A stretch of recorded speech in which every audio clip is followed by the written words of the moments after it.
Goeiemôre almal, baie welkom vanmôre.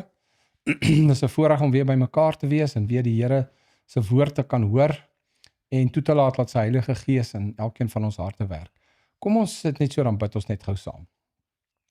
Here God, baie dankie vir u liefde en u genade en u getrouheid. Dankie dat ons in hierdie dag u naam kan aanroep. Dankie dat ons voor u heilige troon by mekaar kan wees. Seën asseblief hierdie boodskap aan ons harte. Geef ons ontvanklike hart om te hoor dit wat u vir ons wil sê vanmôre. Ons dank u daarvoor in die wonderlike naam van Jesus. Amen.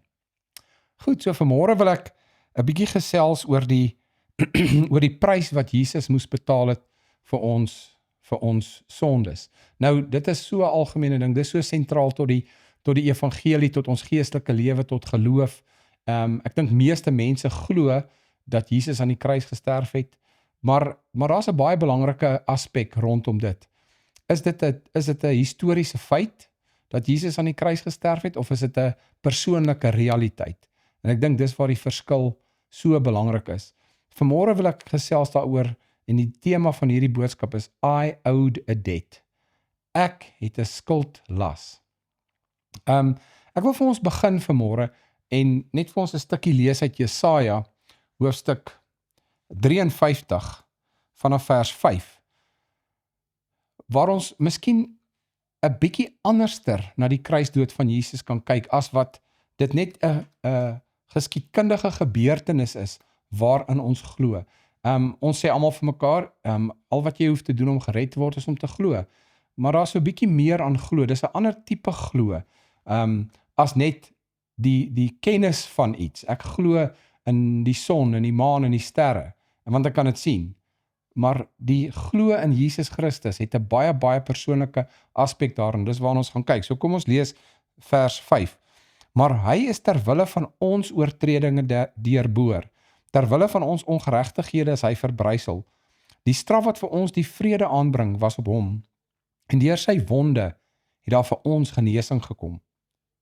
Ons almal het gedwaal soos skape. Ons het elkeen sy eie pad geloop, maar die Here het die ongeregtighede van ons almal op hom laat neerkom. Die feit van die saak is dat Jesus het die prys betaal vir ons. En ek gebruik die woordjie ons vir 'n oomblik. Hy is ter wille van ons oortredinge, van ons ongeregtighede. Die straf wat vir ons die vrede aanbring was op hom. Ek wil dit vir 'n oomblik verander vanmôre, want dis waar die kruks lê. Ek wil dit so lees. Ter wille van my oortredinge is hy deurboor. Ter wille van my ongeregtighede is hy verbrysel. Die straf wat vir my bedoel was op hom. Voordat die kruis nie 'n persoonlike ervaring word nie, het dit nie veel krag nie. Dis verseker iets wat sentraal is, wat belangrik is en wat nodig is vir elkeen van ons om te weet. Maar dit moet persoonlik raak. Jy sien, die feit dat Jesus aan die kruis gesterf het vir almal, vir ons, is baie belangrik, maar dit moet na my toe kom. Het hy vir my gesterf?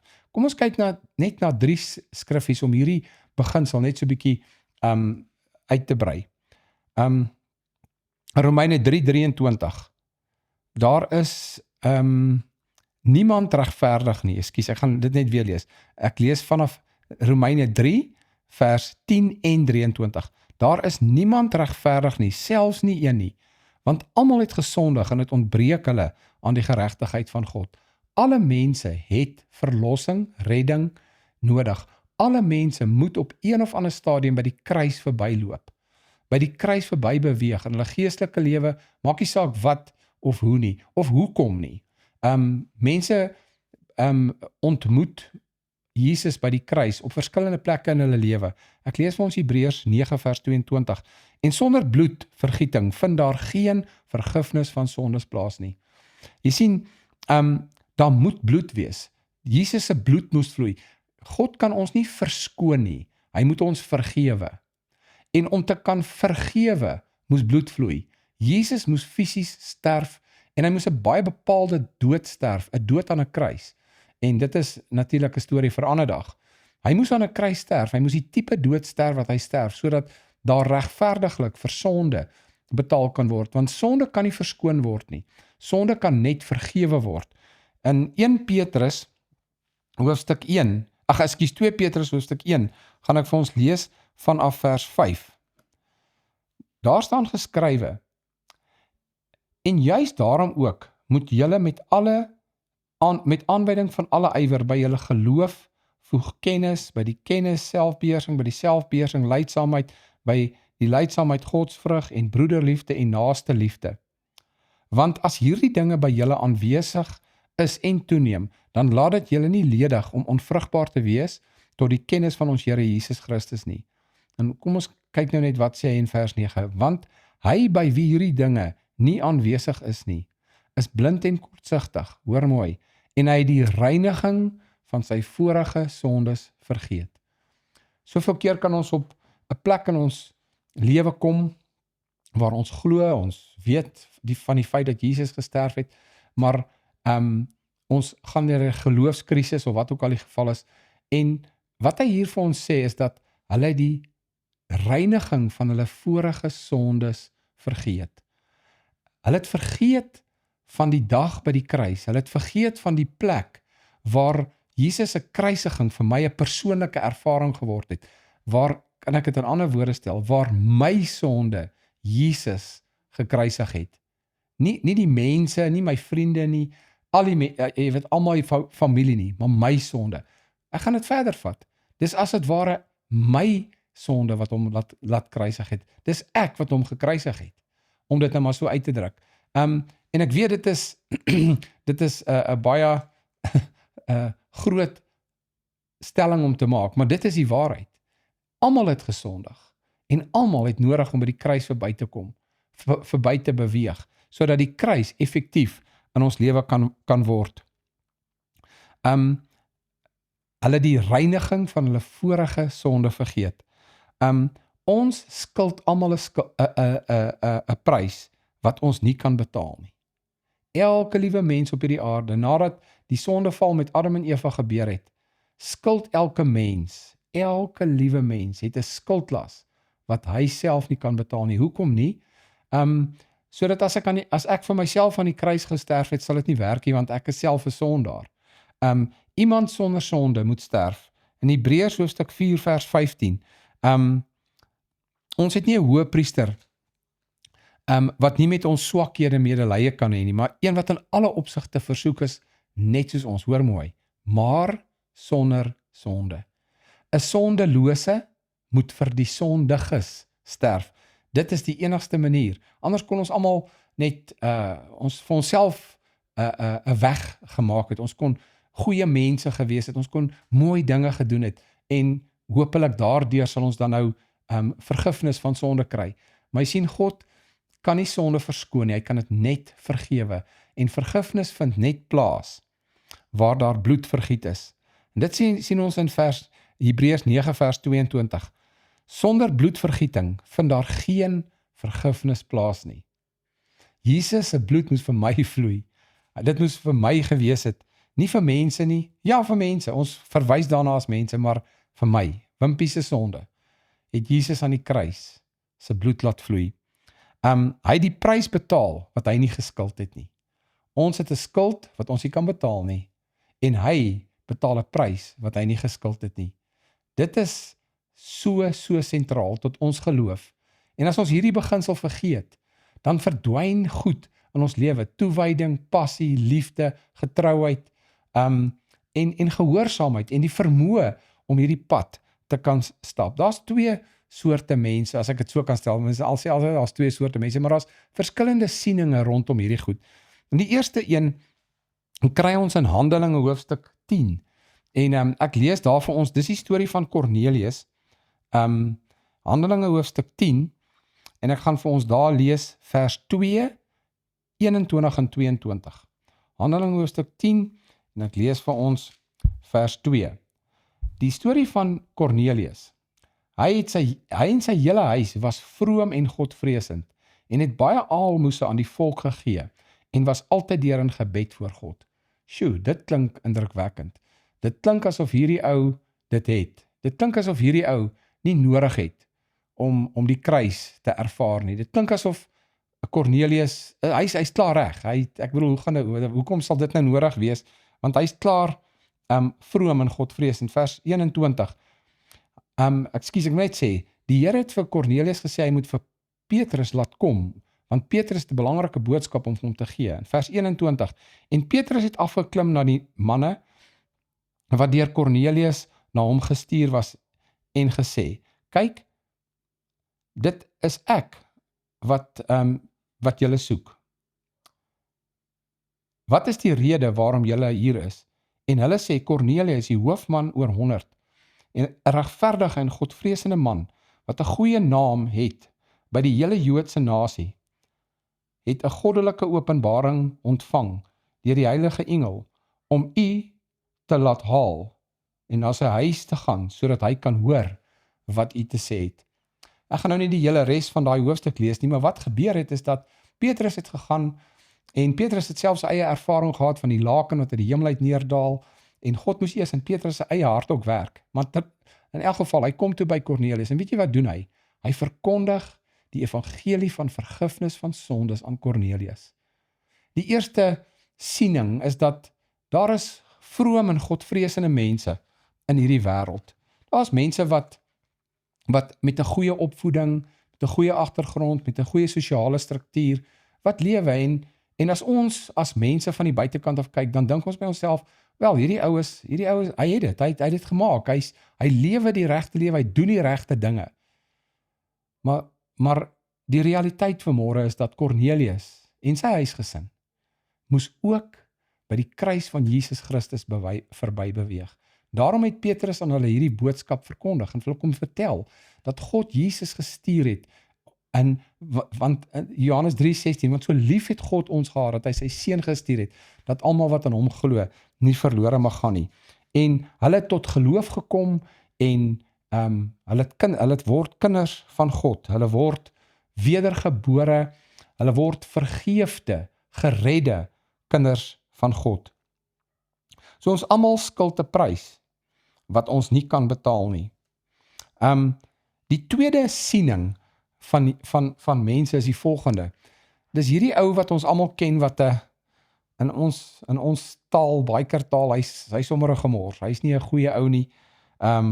Hy het nie 'n goeie getuienis nie. Niemand hou van hom nie. Hy's 'n moeilike mens. Hy's al ewig in die moeilikheid. En daarvoor het ons nodig om net hierdie stukkie te lees in Lukas hoofstuk 18 vers 9. En Jesus praat hierso met ons en hy sê, en hy het ook met die oog op sommige wat op hulle self vertrou het, dat hulle regverdig is, en die ander verag het, hierdie gelykenis vertel. 2 manne het in die tempel ingegaan om te bid, die ene fariseer en die ander 'n tollenaar.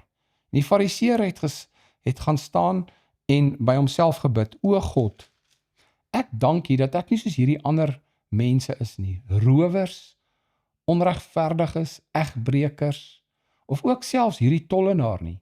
Ek vas 2 keer 'n week, ek gee tiendes van alles wat ek verkry.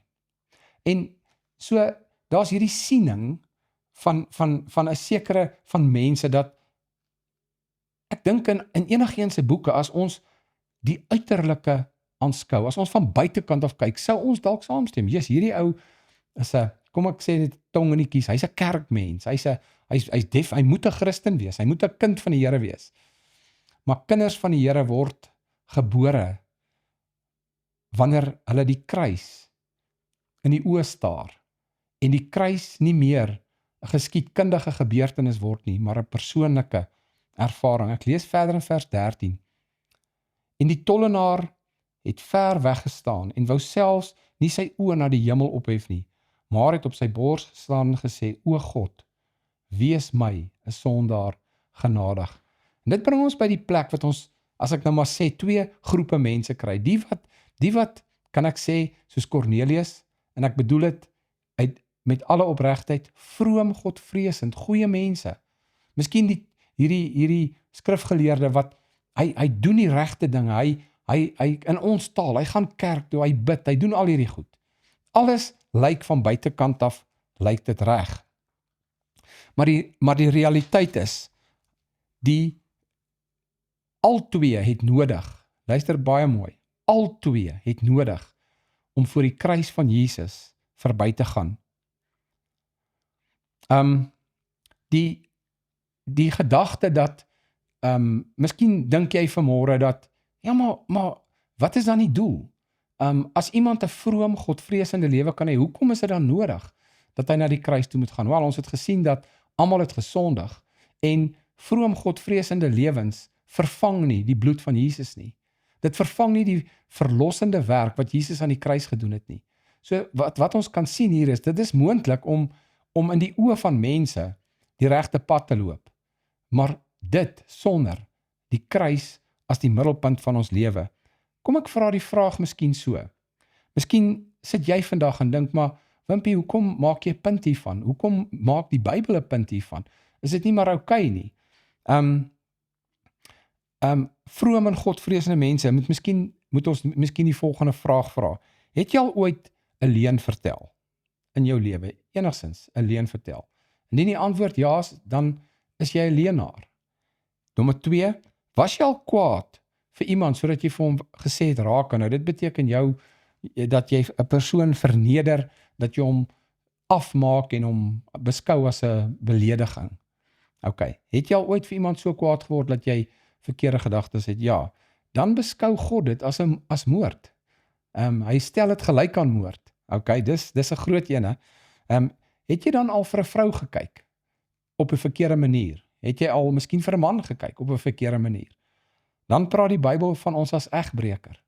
En so, net hierdie 3 vragies vir enige mens stel die meeste van ons skuldig. Miskien is daar ander vrae wat dan nou ander aspekte dek. Maar dan is ek 'n leienaar, 'n moordenaar en 'n egbreker. Maar die probleem is, niemand kan dit sien nie. Niemand kan dit sien nie. Dit bly in die hart, dit bly in die gedagtes, dit bly in die gemoed, dit bly in die bedoeling. Maar die realiteit is dat God die hart sien. Dit is alles sonde waarvoor Christus se bloed moes vloei. Die sondaar, en nou wil ek hierdie storie net by mekaar bring. Ek wil praat van die sondaar, die slegte ou, die moordenaar, die ou wat die verkeerde goed doen, die ou wat in die oë van die samelewing 'n uitgeworpene is, wat 'n mislukking is. Ek wil van hom praat. Hy stap op sy lewenspad en hy kom by Jesus, by die kruis, nadat sy lewe uitmekaar uitval. Jesus offer aan hom verlossing. Jesus sê vir hom, ek sal jou red. Ek het jou lief en ek sal jou red. En ek sal vir jou vergewe. En as jy saam met my hierdie storie net kan volg, Jesus gee vir hom 'n hamer, hy gee vir hom 'n spykers, hy gee vir hom 'n doringkroon en hy gee vir hom 'n sweep. En hy sê, doen die werk wat gedoen moet word. En die sondaar sê vir hom, Here, maar ek kan dit nie doen nie, ek verdien dit nie. Ek kan nie hierdie werk doen om u te kruisig, sodat ek gered kan word nie. En Jesus sê vir hom, jy kan dit doen, ek het jou lief. En dis waarvoor ek gekom het. Dis die enigste pad. Kom ons kyk verder. Die godvreesende, regverdige ou, hy loop op die pad. En toe dinge in sy lewe miskien bietjie skeef loop hy homself ook in die kruis vas. En hy ontmoet vir Jesus daar. En Jesus sê vir hom, kan ek jou help? En hy sê, ja Here, jy kan my help. Gee vir my, wys my wat om te doen. En weet jy wat doen Jesus? Hy gee vir hom 'n hamer. Hy gee vir hom spykers. Hy gee vir hom 'n doringkroon en hy gee vir hom 'n sweep. En hy sê, doen die werk wat gedoen moet word. Die vroom godvreesende ou sê, maar Here, dis sekerlik nie nodig dat ek dit hoef te doen nie. Ek is 'n vroom mens, ek lewe 'n goeie, mooi lewe. Waarom sal dit dan nou nodig wees dat ek hierdie proses moet voltooi? Jesus sê, ek het jou lief. Doen die werk, van daaruit vloei vergifnis en redding. Jy sien, die enigste weg wat daar is deur die kruis. En vanmôre is dit nodig dat ek en jy moet besef, dat aan die kruis het daar sekere goed gebeur. Die sien, die kruis betaal nie net vir die sienlike dinge nie. Dit betaal ook vir die onsienlike. Die bloed reinig diep op 'n onsigbare vlak. Die bloed reinig denke, motiewe, vrese, jaloesie, minderwaardigheid. Al die dinge wat mense nie met hulle oë kan sien nie. Dit reinig dit. En daarom is dit nodig om gereinig te word. Dit moet gereinig word. Dit pla nie die wat die uiterlike kan sien nie. Maar dit is nodig om gered te word. En jy mag dalk vra, maar hoekom? Hoekom? Niemand sien dit nie. As ek vir 'n ou kwaad word en ek sê vir hom iets, maar ek doen niks nie, dan het ek mos nou niks gedoen, as ek mos nie skuldig nie. Jy sien, jy is nie in hierdie wêreld skuldig nie. Maar God se standaard is hoog. God kyk na die hart van die mens. Hy ondersoek die oorlegginge, die bedoelinge van die hart en daarvolgens oordeel God. En dit is so nodig dat ons dit moet verstaan. Jy sien, die vraag is dan nou, maar hoekom doen God dit? Jy sien, eendag, as ek en jy voor die regterstoel van God gaan staan, en wanneer ons die poorte van die hemel moet binnegaan, dan is die sonde van die mens nie net die uiterlike nie, maar ook die innerlike, nie net die sienlike, maar die onsienlike nodig om vergewe te word. Want jy sien, daar's sondes van die hart, soos ons nou net gelees het, van die 2 ouens wat in die tempel gaan. Soos ons gelees het in Matteus 5, waar Jesus sê, as jy vir 'n vrou gekyk het, as jy vir iemand gesê het raaka, as jy jou naaste se goed begeer, dit is in God se oë alreeds sonde, en dit moet vergewe word. En daarom is dit nodig dat elke een van ons, hoe goed ons in die oë van die wêreld presteer, voor die kruis moet staan, en dat ons die hamer in ons eie hand moet neem. Dat ek moet weet dat vir my sonde het Jesus gesterf. Miskien, en ek weet niemand kan dit doen nie, want die woord sê almal het gesondig. Gesondig op watter vlak? Wel, miskien fisiese goed, maar miskien sondes van die hart. Dit moet vergewe word. Hoekom? Want in die heerlikheid van God, in die lewe hierna, die ewige lewe, in die teenwoordigheid van God, kan geen kraak, geen mislukking, geen flaw kan staan nie, want sy heerlikheid oorheers alles. Hy wil ons regverdig, hy wil ons heel maak, sodat wanneer ons eendag die ewige lewe moet beerwe, ons met vrymoedigheid die koninkryk van God kan binnegaan. Daarom wil die Here nie net die sienlike nie, maar ook die onsienlike sondes vergewe. Miskien kan ek jou vanmôre vra, het jy 'n sondelas waarvoor jy nie kan betaal nie? Is daar miskien onsienlike sonde in jou lewe, wat jy weet, Here, ek het nie eens geweet dat hierdie sonde die bloed van Jesus vereis nie. Daarom wil hy jou vanmôre vra, om jou knie voor hom te buig, en voor die kruis jou lewe neer te lê, en toe te laat, dat hy die sienlike, die dinge wat mense sien, die dinge wat die wêreld kan identifiseer, maar ook die dinge van die hart, kan reinig, sodat ons die ewige lewe voor God kan hê. Kom ons sit vir 'n oomblik net so, en ek gaan 'n gebed bid, en ek wil vir jou vra, as jy vanmôre 'n onbetaalbare skuld het, eerstens, en as jy vanmôre dalk dink, jy nie 'n skuld het nie, maar besef dat daar skuld in jou hart is, wat jy voor God wil neerlê, dat jy dit voor hierdie kruis wil kom lê, sodat sy bloed daaroor kan vloei, dan wil ek saam met jou bid. So kom ons sit net so, dan bid ons net saam. Hemelse Vader, vanmôre besef ons dat my uiterlike prestasie alleen nie genoeg is nie. Here, U het gekom om nie net die buitekant van die beker skoon te was nie, maar ook die binnekant. Here, U het vir die skrifgeleerdes gesê, julle dien my met julle lippe, maar julle harte is ver van my af. U het gesê dat as jou geregtigheid nie die van die skrifgeleerdes oorheers nie, kan jy die koninkryk nie binnegaan nie. Here, vandag wil ons voor U heilige, almagtige troon kom plaas. Ons wil ons kom plaas voor die kruis waar Jesus vanmôre nie verander nie, maar vir my sterf. Jesus, vergewe my sondes, vergewe my oortredinge, die sienlike, maar ook die onsienlike, wat ek vandag besef vir U ewe belangrik is. Reinig my van alle ongeregtigheid, maak my U kind, kom woon in my hart, en kom lei my in die spore van U geregtigheid. Here, ek dank U dat U vanmôre harte aanraak. Ek dank U dat U vanmôre lewens verander. Ek dank U, Here, dat ons vanmôre kan kom en sê, ons lewe behoort aan U. U is my Here, my God en my Verlosser. Ek dank U in Jesus naam. Amen. Prys die Here, mag hy jou vanmôre seën, mag jy die woord sy tuiste in jou hart vind en mag hy die vrug van geregtigheid daaruit laat voortkom. Gaan in die wonderlike vrede van Jesus. Amen.